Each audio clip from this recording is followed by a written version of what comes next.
Olá, seja bem-vindo ao programa Sabbath Logos.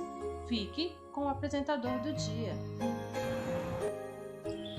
Olá pessoal, tudo bem com vocês? Muito bom estarmos aqui mais uma vez para esse resumão do nosso guia de estudos bíblicos semanais. É um guia de estudos mundial da Igreja Adventista do Sétimo Dia e aqui nós fazemos um resumão dos principais tópicos desse guia de estudos. Meu nome é Nilson Caetano, eu sou pastor aqui em Campinas, São Paulo, e é um privilégio muito grande compartilhar esse resumo com você aí na sua casa, aí no seu celular, aí na sua televisão. Que Deus te abençoe e que você possa se aprofundar teologicamente na palavra de Deus. Bom, o tema geral é o custo do descanso, é a lição de número 4 do nosso guia de estudos. Eu quero convidar vocês a refletirem no texto base dessa lição, que é o Salmo 51:10, um dos salmos mais lindos da Bíblia, que apresenta o arrependimento e a confissão de Davi, o momento em que a vida dele dá uma guinada de 180 graus. E ele diz assim, cria em mim, ó Deus, um coração puro e renova dentro de mim um espírito inabalável. Impressionante. Vamos fazer uma oração?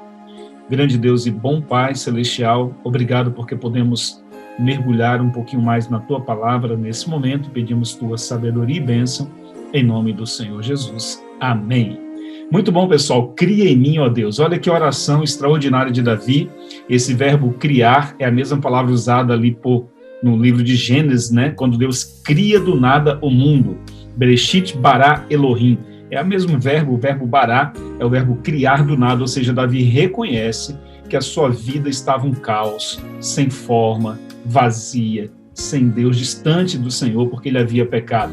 E aqui ele diz, bará, cria em mim, ó Deus, um coração puro e renova dentro de mim um espírito inabalável. Ele reconhece que o seu coração estava como a terra antes de Deus entrar com intervenção, antes de Deus entrar com a graça, com seu poder criativo. Então, Davi entende, diz assim, Deus, cria em mim um coração puro, coloca vida onde há morte, coloca esperança onde há desesperança, desilusão, coloca graça onde não existe. E é assim que Davi ora ao Senhor. E o Salmo 23, o salmo mais conhecido de todos, né, em todos os tempos, o Salmo 23, Davi nos ensina que apenas no Senhor nós podemos repousar tranquilos, seguros, porque no Senhor nós temos, em primeiro lugar, comunhão, Salmo 23, verso 1, nós temos provisão, né? O Senhor é o meu pastor e ele não me faltará. Então, ele dá provisão. Em terceiro lugar, descanso, né? Nós buscamos descanso no Senhor, orientação, nós recebemos paz, nós recebemos confiança, a companhia do Senhor, nós não estamos sozinhos no meio do vale da sombra e da morte, né? O auxílio do Senhor, ele vai estar conosco, ele vai nos guiar a águas tranquilas, a alegria do Senhor. Nós vamos nos alegrar na sua salvação e receberemos a recompensa que é viver todos os dias na casa do Senhor, para todo o sempre. Então, o Salmo 23, ele resume de fato algo extraordinário para a nossa vida, ao buscarmos descanso no Senhor. Cansados e exaustos, o pecado de Davi apresenta a matriz de toda atitude pecaminosa que pode se tornar um ciclo vicioso. E isso tem muito a ver comigo e com você hoje. Percebam os passos para que o pecado de Davi pudesse ser executado. Em primeiro lugar, idealização. Enquanto os reis saíam para a guerra, Davi não saiu para a guerra e ficou em casa. E o que acontece? Passeando no terraço do seu palácio, observando tudo ali, ele percebeu uma mulher extraordinariamente bela se banhando. Então ele começou a idealizar uma situação com aquela mulher. Segundo passo aqui, execução. 2 Samuel capítulo 11, a partir do verso 4 até o verso 5 ali, ele manda buscar aquela mulher para que ela pudesse vir até o palácio e ele se deitou com ela. Terceiro passo, dissimulação, porque agora ele começa a tentar esconder ali, ele começa a tentar inventar desculpas para o seu pecado. 2 Samuel 11, versículo 6 até o versículo 13, né? Olha que interessante, depois vem a ocultação das provas, ou seja, é onde ele elabora o plano para executar o marido de Batseba. Olha que impressionante. Então, todo o processo de pecado na vida da gente tem esses 4 passos. Primeiro, você idealiza, começa a imaginar. Segundo passo, você executa. Terceiro passo, você dissimula, tenta esconder de alguma forma. Você mente sobre o seu pecado. E nesse caso da dissimulação, ele tentou mentir para o profeta Natã Só que o profeta Natan, iluminado por Deus, sabia exatamente o que estava acontecendo, e é assim que a gente faz. E depois, ocultação.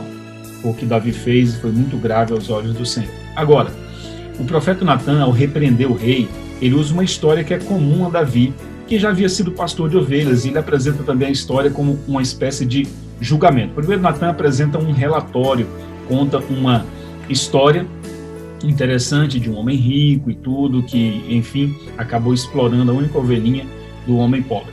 E aí Natan faz esse breve relatório, Davi fica muito irado, porque ele percebeu que era uma injustiça, o homem rico tirar a única ovelhinha daquele homem pobre e tal. E aí Natan dá o veredito: tu és esse homem. Você tendo todo o palácio, todas as mulheres que você quiser escolher, você escolhe a única esposa do Urias. Olha que impressionante, veredito, e depois a sentença: a espada nunca se apartará da tua casa. Veio a sentença então ao rei Davi, e Davi julgou o homem rico sem perceber que estava julgando a si mesmo, nessa parábola que Natan contou. Não era, na verdade, uma parábola, era a história do pecado do próprio rei, só que ele não se antenou para isso, né? Então, dessa maneira, quando Davi faz exatamente isso, Deus despertou a consciência de Davi, ele entendeu que era um pecador, e agora ele buscou o arrependimento no Senhor. Agora, perdoado e esquecido, essa é uma questão que a gente fica sempre se perguntando. Davi, em sua confissão, ele apresentou a gravidade do seu pecado através de 3 palavras hebraicas muito importantes. Minha transgressão, então a palavra é pesha, que é a violação deliberada. É quando você deliberadamente comete pecado, você planeja o pecado, você articula na sua mente como vai ser aquele pecado. E em segundo lugar aqui, minha iniquidade, ali no Salmo 52, Davi declara, é a palavra hebraica avon, que significa um comportamento perverso. Aqui Davi está reconhecendo que ele teve uma violação deliberada, um pecado deliberado, que ele teve um comportamento perverso. E em terceiro lugar, o meu pecado, ratash, errar o alvo. Interessante, né, ratash, errar o alvo. Davi entendeu que o alvo era Cristo, que o alvo era a santidade, mas ele errou o alvo e ele foi numa outra direção. Então é interessante como que Davi reconhece o seu pecado. Agora, diante do seu pecado, Davi entendeu que dependeria exclusivamente ou inteiramente do Senhor, por isso ele suplicou ao Senhor o seguinte, que o perdoasse. Ele suplicou ao Senhor no Salmo 51 que o purificasse, que o renovasse em seu coração, que o acompanhasse no processo para que ele não ficasse sozinho e se sentisse mais uma vez fragilizado, e que o Senhor devolvesse ali no coração dele a alegria da salvação. Então esse Salmo 51 ele é extraordinário, porque é um salmo de arrependimento. E o rei Davi, ele se apegou à promessa que aquele que confessa e deixa os seus pecados alcançará misericórdia, conforme Provérbios 28, 13.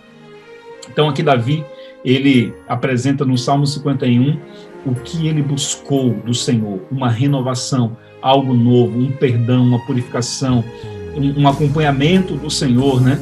E também a devolução da alegria da salvação que ele havia perdido ao cometer o seu pecado.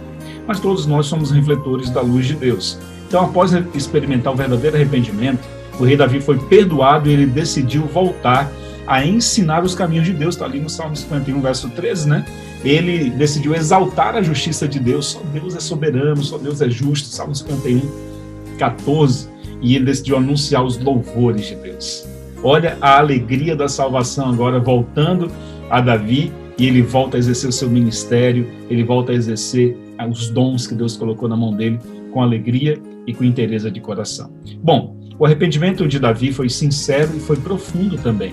Não houve esforço para atenuar o seu pecado, né, o seu delito. Sua oração não foi inspirada em nenhum desejo de escapar dos juízos que o ameaçavam. Assim também, quando a gente peca, nós precisamos ter a sinceridade que Davi teve, a disposição de voltarmos ao Senhor, de nos reconciliarmos com Ele. Todas as vezes que nós cometemos pecado é porque a gente se afastou de Jesus, nos distanciamos um pouco de Jesus. Precisamos de uma reconexão. Algumas perguntas importantes para a gente finalizar. Olha, como podemos ter a certeza do perdão de Deus? Aqui em 1 João 9, tem um texto muito interessante que eu quero compartilhar com vocês no final. 1 João 1,9 diz assim, se confessarmos os nossos pecados, Ele é fiel e justo para nos perdoar os pecados e nos purificar de toda a injustiça. Se confessarmos os nossos pecados, Ele é fiel e justo. Então, como podemos ter certeza do perdão? Confessando os nossos pecados para Deus, abandonando os nossos pecados, buscando dele forças, porque nenhuma provação, nenhuma tentação é maior do que a força que Deus nos dá para a gente vencer. Segundo ponto, por que a Bíblia narra os defeitos dos seus heróis? Ali em Salmos 51, 12 e 13 apresenta a Bíblia narrando o pecado de Davi, o arrependimento dele, enfim. Exatamente para que a gente pudesse olhar para os nossos heróis da Bíblia e percebermos que eles são parecidos com a gente e que eles enfrentaram lutas como nós, fraquezas como nós, mas eles venceram, eles foram perdoados, eles se arrependeram, eles buscaram mais de Deus. E assim, quando a gente olha para os heróis da Bíblia, não são heróis de ficção cujos defeitos não são apresentados. São heróis da vida real, de carne e osso, como eu e você. E assim disse Jó: Senhor, o Senhor conhece a minha estrutura e sabes que eu sou pó. Ou seja, eles se reconhecem. E assim nós podemos, baseado na história desses heróis, homens e mulheres da Bíblia, podemos buscar força no Senhor. Em terceiro lugar, como podemos lidar com a culpa pelo nosso pecado? Então, Salmo 32 tem um texto muito interessante que eu compartilho com vocês para a gente poder finalizar. Como podemos lidar com a culpa pelo nosso pecado, né? Então, Salmo 32, verso 1 a 5 diz assim, Bem-aventurado aquele cuja iniquidade é perdoada e cujo pecado é coberto. Bem-aventurado o homem a quem o Senhor não atribui iniquidade e cujo espírito não há dolo. Enquanto calei os meus pecados, envelheceram os meus ossos, pelos meus constantes gemidos todo dia. Porque a tua mão pesava dia e noite sobre mim, e o meu vigor se tornou em sequidão de estio.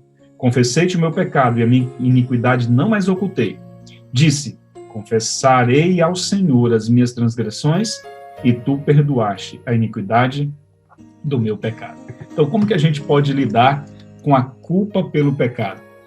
Bem-aventurado o homem cujo pecado é perdoado, o homem cujo Senhor não atribui iniquidade. Então, podemos lidar confessando os nossos pecados a Deus, nos reconectando com o Senhor, buscando dele a alegria da salvação, nos envolvendo mais e mais no ministério do Senhor, em prol das pessoas. Que Deus te abençoe. Se você enfrenta lutas e um ciclo vicioso de pecado, saiba que assim como Deus resgatou Davi, assim como Davi buscou o arrependimento, o abandono desse pecado e a graça de Deus para fortalecê-lo e restaurá-lo, assim também nós podemos fazer. Que Deus te use e te abençoe. Vamos orar? Pai Celestial, nosso Deus, obrigado por refletirmos nessa impressionante história de como que Davi, atribulado, angustiado pelo seu pecado, conseguiu descanso e paz e perdão no Senhor. Também consigamos o mesmo, em nome do Senhor Jesus. Amém. Deus te abençoe. Um ótimo final de semana para você.